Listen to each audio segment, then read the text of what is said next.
Is the world basically stuff, like matter, or is it basically structure? Well, we find out, of course, today that in science we don't consider the idea of matter, of there being some sort of stuff, because supposing you wanted to describe stuff, in what terms would you describe it? You always have to describe it in terms of structure, something countable, something that can be designated as a pattern. So we never get to any basic stuff. It seems to me that this way of thinking is based on a form of consciousness which we could best call scanning. The capacity to divide experiences into bits is somehow related to a physical facility which corresponds to sweeping a radar beam or a spotlight over the environment. The advantage of the spotlight is it gives you intensely concentrated light on restricted areas. A floodlight, by comparison, has less intensity. But if you examine, say, this room were in total darkness, and you used the spotlight, very thin beam, and you scanned the room with it, you would have to retain in memory all the areas over which it passed, and then by an additive process, you would make out the contours of the room. And it seems to me that this is something in which civilized man, both in the East and in the West, has specialized. In a method of paying attention to things which we call noticing. And therefore it's highly selective. It picks out, it's punctive, it picks out features in the environment which we say are noteworthy and which we therefore register with a notation, be it the notation of words, the notation of numbers, or such a notation, say, as algebra or music. So that we notice those things, only those things, for which we have notation. Very often, child will point at something and say to its parents, "What's that?" And they're not clear what the child is pointing to. The child has pointed to something which we consider is not a thing. The child has pointed to an area, say, of funny pattern on a dirty wall, and has noticed a figure on it. But the child doesn't have a word for it and says, "What's that?" And the adult says, "Oh, that's just a mess." Because that doesn't count for us as a thing. It's very fascinating to ask children, "What do you mean by a thing?" And they don't know, because it's one of the unexamined suppositions of the culture. Because a thing is a think. It's a unit of thought, like an inch is a unit of measurement. And so we thing the world, that is to say, in order to measure a curve, you have to reduce it to point instants. And apply the calculus, so in exactly the same way, in order to discuss or talk about the universe, you have to reduce it to things. But each thing, or think, is, as it were, one grasp of that spotlight. Going chirp, chirp, chirp, chirp, chirp, chirp, chirp, chirp, like this, you see? So we reduce the infinite wiggliness of the world to grasps or bits, to grasps of thought. And so we thereby describe the world in terms of things, just as that fisherman could describe his view by the number of net hole through which the view was showing. And this has been the immensely and apparently successful enterprise of all technological culture, superbly emphasized by ourselves. When you watch in a microscope a solution in which crystals are forming, you don't see this thing of little bits coming in, joining each other and finally making up a shape. You see a solution where, well, it's like when you watch a photographic plate developing, where suddenly the whole area which you're watching seems to organize itself, to develop, to make sense, moving from the relatively simple and gooey to the relatively structured and prickly, but not by addition. So then,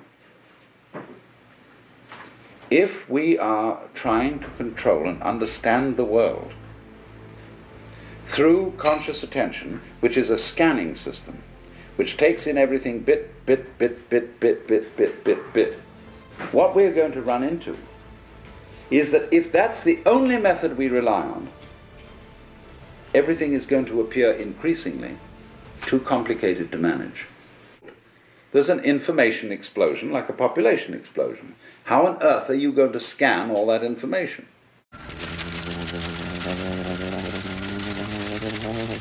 Yes, of course you can get computers to help you in this direction, but by Parkinson's law, the sooner you become more efficient in doing this, the more the thing is going to develop, so that you will have to have more efficient computers still to assimilate all the information. You'll be ahead, but only for a short time. So you see, there's this problem of the sort of competition of consciousness. How fast can you go? Duty, duty, duty, duty, duty, duty, duty, duty, duty, duty, duty, duty, and keep track of it, you see? And say, I've got a good memory, I can keep track of that. And you say to you, I bet you can't. I'll go more complicated than you, to the point where you can't retain it any longer in memory. So you say, okay, if I can't retain it, we've got this gadget here that can. And we've got these marvelous mechanical memories, and they will retain it. And they'll go much more fancy. They'll go this duty, duty, duty at a colossal speed, like that, you see. But it's the same old problem, because you get something that can outdo that. But supposing there were some other way of understanding things. Let's go back from the spotlight to the floodlight, to the extraordinary capacity of the human nervous system to comprehend situations instantaneously, without analysis. That is to say, without verbal or numerical symbolism of the situation in order to understand it. I hope you understand what I mean by that. We have this curious ability of pattern recognition, which the mechanical systems have only in a very primitive way. In developing technology, are we leaving out of consideration our strongest suit, which is the brain itself? See, we are at a situation where the brain is still not really worked out by even the most competent neurologists. It puzzles them. They can't give a model of the brain in numerical or verbal language. Now, you are that, you see. You are this thing. You yourself are this thing which you yourself can't figure out. In the same way that I cannot touch the tip of this finger with the tip of this finger, I can't bite my own teeth. But I, who is attempting to touch the tip of this finger with this finger, am, by the sheer complexity of my structure, far more evolved than any system which I can imagine. All right, so you are the most complex thing that has yet been encountered in the cosmos. And you can't figure you out. Now, suppose we're going to try to do that and become, as it were, completely transparent to ourselves so that we entirely understand the organization or the mechanics of our own brains. What happens when we do that? Well, you're back in the situation of God. When you're God, you know what you're going to do? You're going to say to yourself, man, get lost. Because what you'll want is a surprise. And when you've figured everything out, there won't be any surprises. You'll be completely bored. But on the other hand, a person, I would say, who is really functioning completely is basically a person who trusts his own brains and permits his brain to operate at a more optimal level In other words, he knows how to think things out, but he makes his best discoveries without thinking. You've got a problem, you think it over, and you can't find out any answer to it because the digital system of thinking is too simple, too clumsy to deal with it. It's more complex. There are more variables than can be kept in mind at one time. So you say, I'll sleep on it. And your brain eventually hands you the solution to the problem. And you immediately, because you have technical knowledge, you recognize that's a solution. But then, naturally, you go back and check it. And you work the bit-by-bit form of thinking on it and see, now, does it come out in those terms? And if it does, everybody will agree with you, yes, that's the answer. But if it doesn't come out in those terms, they won't agree with you, because you haven't subjected it to the socially acceptable, traditional form of analyzing knowledge. But here's the problem. It takes an awful long time to check these things out. It takes an awful long time to arrive at the solution which you got like that by a purely calculative process. Most of the situations of life are such that they don't wait for us to make up our minds. So that an enormous amount of carefully worked out scientific knowledge is trivial. They're all very well, very finely worked out, but much too late. Because life comes at you from all sides, all over, everywhere at once. And the only thing you've got to deal with that is the thing inside here, in the skull. Now, I'm not saying this to put down all this marvelous work of calculation, brought to immense sophistication electronically and so on. Not at all, because actually you people are the first people to understand the limitations of your own kind of knowledge. And you're going to have to tell the politicians about this. They don't understand. They think that this kind of knowledge is the answer to everything. And I think most of you know it isn't. That is to say, bring up re-valuation and new respect for the organic type of organization, which is incomprehensible to technological thinking, but which always underlies it. And I think our danger at the present time is that we are so delighted with the results of trickles. We've got to let back a little bit of goo into the system. What we've got to try and do is, I think, to work out a way of making the brain itself more efficient. And this is the thing that civilized education has neglected. Lynn White, I'd like to quote him again, used to say that the academic world today only values three kinds of intelligence: verbal intelligence, mnemonic intelligence, in other words, good at remembering, and computational intelligence. He said it entirely neglects kinesthetic intelligence, social intelligence, and he had at least 7 kinds of intelligence. I forget what they all were. But it is this extraordinary capacity of the neural organization, say, to engage in pattern recognition and in solving instantly certain complex problems without knowing how it does it. The trouble is, when you do something you don't know how to do, you've got a non-repeatable experiment, in a certain sense. In other words, you can't explain to someone else how to put it together. But you can do it like you can open and close your hand without any knowledge of physiology. Do it every time. Whoops, I don't know how I do it. I just do it, you see.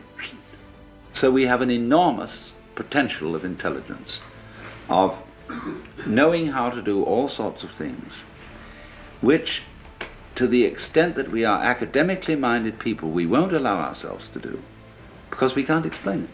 Theoretically impossible. It can't happen. It's like bees can't fly by the laws of aerodynamics, but they do. Technology, if it relies exclusively on linear thinking, is going to destroy the environment. It's going to become too complicated to handle. And it seems to me we're getting into that kind of saurian situation with our technology, which is going to lead us to extinction. Are we going to foul things up by insisting on using linear input information and controlling it as the dominant tool of controlling the world? Or can we master all that as we have done and still use the linear input and analysis, but with a fundamental trust in our power to assimilate multiple input, although we really don't know how we do it? And my point is that you can't find an absolute which you can pin down, you see. So there always remains in any human operation the basic central thing, which you can't pin down because it's you. Just as the teeth can't bite themselves. Now, the assumption of Judeo-Christian culture is that man in his nature is sinful and therefore can't be trusted. The assumption of at least ancient Chinese culture is that man in his essential nature is good and therefore has to be trusted. Because they say to us, if you can't trust your own basic nature, you can't really rely on the idea that you're untrustworthy. Therefore, you're hopelessly fouled up.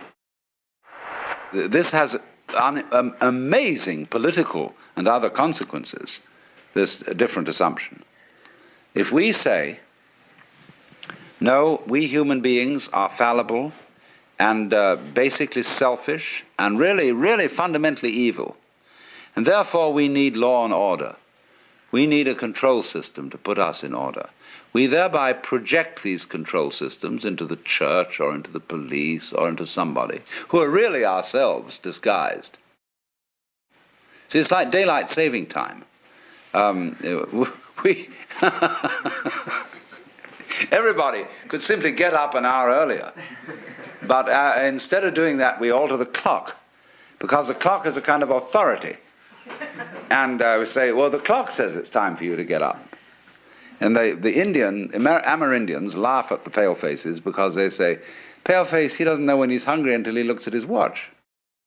And so in this way we become clock dominated. And the abstract system takes over from the physical, organic situation. And this is my big pitch, if I'm going to make a big pitch, is that we've run into a cultural situation where we've confused the symbol with the physical reality, the money with the wealth, and the menu with the dinner. And we're starving on eating menus.